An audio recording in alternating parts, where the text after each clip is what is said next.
जय श्री कृष्ण। पापांकुशा एकादशी तिथि, समय, कथा, अनुष्ठान और महत्व। पापांकुशा एकादशी महत्वपूर्ण हिंदू व्रतों में से एक है जो आश्विन माह में शुक्ल पक्ष के 11वें दिन एकादशी को मनाई जाती है। इसीलिए त्योहार अश्विनी शुक्ल एकादशी के रूप में भी लोकप्रिय है। ग्रेगोरियन कैलेंडर के अनुसार पापांकुशा एकादशी अक्टूबर या सितंबर के महीने में मनाया जाता है। पापांकुशा एकादशी का दिन भगवान विष्णु के अवतार भगवान पद्मनाभ की पूजा की जाती है। भक्त देवता का दिव्य आशीर्वाद पाने के लिए और इस ब्रह्मांड की विलासिता को पुनः प्राप्त करने के लिए एक पापांकुशा एकादशी व्रत का पालन करते हैं।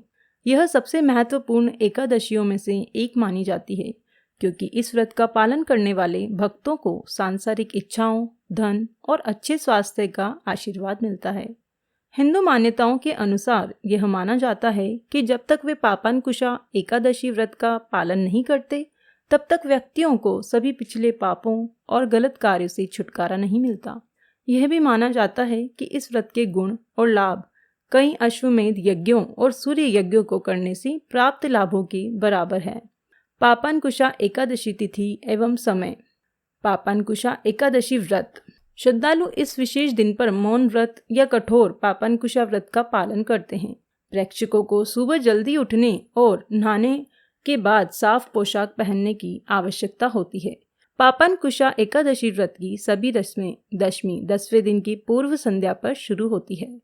इस विशेष दिन पर पर्यवेक्षकों को एक एकल सात्विक भोजन का सेवन करने की आवश्यकता होती है और वह भी सूर्यास्त की अवधि से पहले। व्रत उस समय तक जारी रहता है जब एकादशी तिथि समाप्त हो जाती है। पापांकुशा एकादशी व्रत के पालन के दौरान पर्यवेक्षक किसी भी प्रकार के पाप या बुरे काम करने के लिए प्रतिबंधित होते हैं और झूठ बोलने के लिए भी प्रतिबंधित होते हैं। व्रत का समापन द्वादशी की पूर्व संध्या पर होता है जो 12वां दिन होता है। सभी व्रत करने वालों को अपने व्रत का समापन करने से पहले कुछ दान करने और ब्राह्मणों को भोजन कराने की आवश्यकता होती है। प्रेक्षकों को रात के साथ साथ दिन में भी सोने की अनुमति नहीं है। भगवान विष्णु को प्रसन्न करने के लिए उन्हें अपना पूरा समय मंत्रों को पढ़ने में लगाना चाहिए। विष्णु सहस्त्र नाम का पाठ करना अत्यधिक शुभ माना जाता है।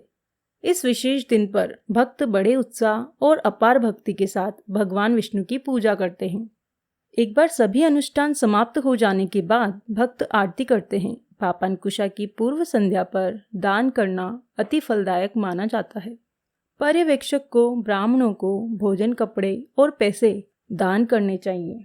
भक्त दान के एक हिस्से के रूप में एक ब्राह्मण भोज का आयोजन भी करते हैं क्योंकि ऐसा माना जाता है कि इस त्योहार की पूर्व संध्या पर दान करने वाले व्यक्ति अपनी मृत्यु के बाद कभी नरक नहीं जाते हैं। पापांकुशा एकादशी का महत्व। ब्रह्मा वैवर्त पुराण हिंदू पौराणिक कथाओं के अनुसार यह माना जाता है कि पिछले सभी पापों से छुटकारा पाने के लिए यह सबसे भाग्यशाली और शुभ व्रत माना जाता है। हिंदू मान्यताओं के अनुसार भगवान कृष्ण ने राजा युधिष्ठिर को एक पापनाशक एकादशी व्रत करने के लाभों के बारे में बताया और कहा कि जो व्यक्ति इस व्रत का पालन करता है और भगवान विष्णु से प्रार्थना करता है वह मोक्ष प्राप्त करता है। पापांकुशा एकादशी व्रत के लाभ। जो लोग इस व्रत का पालन करते हैं वे अपने सभी पिछले पापों से मुक्त हो जाते हैं। पर्यवेक्षकों को एक अच्छा जीवन साथी, खुशी, अच्छा स्वास्थ्य, संतुष्टि और अपार धन मिलता है।